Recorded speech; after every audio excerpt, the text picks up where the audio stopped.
The lake sat in a forgotten valley, cradled by the rugged arms of misty mountains that seemed to guard it from the world.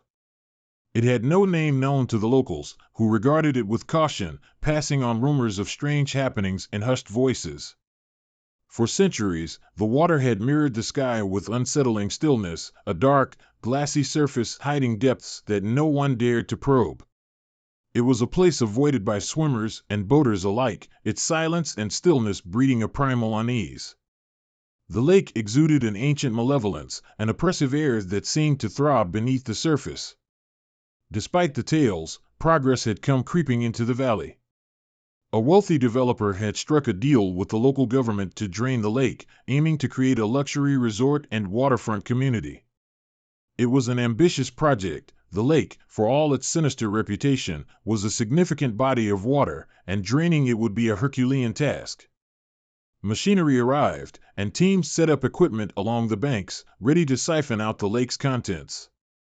Locals muttered their concerns, but they were ignored. One chill autumn morning, work began, and the slow siphoning of the lake commenced. As the lake began to drain, its surface lowered gradually, revealing stones, algae-covered logs, and the remnants of trees. A thick, gray mist clung to the surface, coiling like serpents across the darkening waters. As days passed, workers noticed an unsettling change in the air. The lake's normal, eerie silence was broken by strange sounds, subtle at first, no louder than a whisper on the wind, but gradually intensifying as the waterline dropped. They heard faint splashes and groans, as if the lake itself were alive, exhaling its secrets as it was laid bare. By the end of the first week, the lake had receded far enough to reveal its floor. Murky water now pooled in deeper pockets, creating dark, stagnant pools surrounded by damp, exposed earth. Thick, matted reeds jutted out at bizarre angles, caked with slime and mud, giving the place the appearance of a drowned graveyard. Soon, the draining machines began to stutter, groaning as though they resisted their own purpose. Engineers chalked it up to mechanical failure, but each night, as the workers left, an uncanny quiet settled over the drained portions of the lakebed. Then, something darker surfaced. One morning, as dawn painted the sky a bruised purple, a worker stumbled upon a cluster of bones protruding from the mud. The bones were small and tangled, perhaps the remains of animals long drowned, but as he prodded with his shovel, they turned up in unsettling numbers. He called over his colleagues, and they unearthed more bones. Human bones. Skulls, shattered ribcages, fragments of spines. This wasn't one or two bodies, but dozens, perhaps even hundreds. The bones were strangely blackened, stained in a way that seemed unnatural, as if the lake itself had tried to swallow and preserve them. Word spread among the crew, and fear thickened. The workers whispered of the legends, of the people who had vanished near the lake over the years, of the ancient tales of curses and spirits bound to the water. But work continued, driven by the relentless ambition of the developers. More machinery was brought in, and the draining accelerated. The lake was lowered to a third of its original depth, revealing a cracked, unnatural landscape where shadows lingered and the air thickened with the scent of rot. The strange noises grew louder. At night, workers swore they heard moans rising from the blackened pools, sounds that resembled desperate cries from some submerged place. Shadows darted at the edges of their vision, fleeting figures that evaporated when looked at directly. And then, the accidents began. A man slipped into one of the remaining pools and clawed his way back, screaming about hands dragging him down. Another reported seeing figures beneath the water's surface, pale faces with sunken eyes staring up at him. They dismissed it as exhaustion, nerves frayed by the haunting setting and the strain of endless work. And then one day, as the sun sank low and cast the valley in a bruised light, something horrific emerged from the mud. Beneath a knot of twisted roots, the crew uncovered an ancient, mummified figure, its face contorted in an eternal scream, its arms outstretched as though reaching for escape. Around its neck hung an amulet, tarnished but still gleaming faintly in the dim light. It looked like an artifact, a relic from some long-forgotten culture, and as they stared, the temperature seemed to plummet. A foul stench filled the air, a smell of death and decay so strong it sent the men retching. That night, the valley was silent.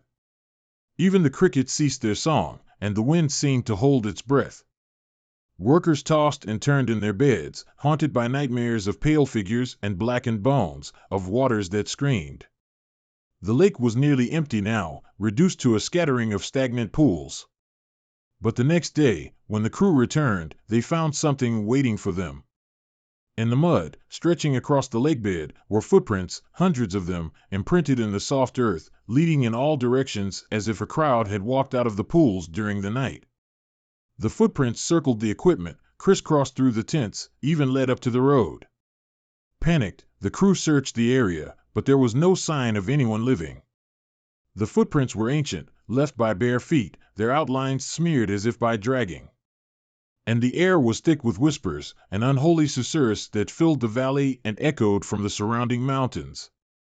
Then, as if called by an invisible signal, a fog rose from the lake bed, curling upward in tendrils, wrapping around the trees and the machinery, clinging to everything it touched. From within that mist, shapes began to form. Twisted figures, indistinct but unmistakably human, emerged in the fog, coiling and stretching as though dragged from the lake's deepest memories. Faces stared out, hollow and wide-eyed, mouths stretched in soundless screams, hands reaching out in gestures of horror or pleading. The workers froze, terror sealing their limbs as the figures moved closer, swirling in and out of the mist. The stench of rot intensified, clinging to the air like a sickness. One by one, the workers fled. Some left behind their belongings, tripping and stumbling as they scrambled up the hillside, unwilling to look back. But even as they ran, the mist followed them, creeping slowly over the valley, swallowing the lake bed and the equipment in a heavy, roiling cloud. The valley grew silent, the air thick with a feeling of rage, of voices long drowned that had been woken and stirred to fury. The ground trembled, and beneath the earth, the remnants of the lake quivered, sending ripples through the fog that still clung to the valley like a shroud. By dawn, the valley was empty. The crew was gone, the equipment abandoned, and the lake bed lay exposed, cracked and cold under the first light of morning. And though the lake was gone, a pool of dark water remained, bubbling quietly at its center. The shadows there seemed to pulse with life, and every now and then, the faintest wisp of mist would rise, drifting toward the trees, carrying with it the echoes of voices, voices from beneath the lake, from places untouched by sun or time. The project was never finished, and in the years that followed, the valley grew wild again, reclaimed by nature. The land seemed to push back, trees growing where none had stood before, thick reeds filling in the cracked mud. The locals who had once feared the lake knew better than to speak of what had happened. They left the valley untouched, even as it whispered of what had awoken there, the ancient, restless spirits who had been disturbed and would never sleep again. And when travelers asked why no one built near the empty lake, the locals only shook their heads, their silence heavy, for they knew that the lake was never truly empty.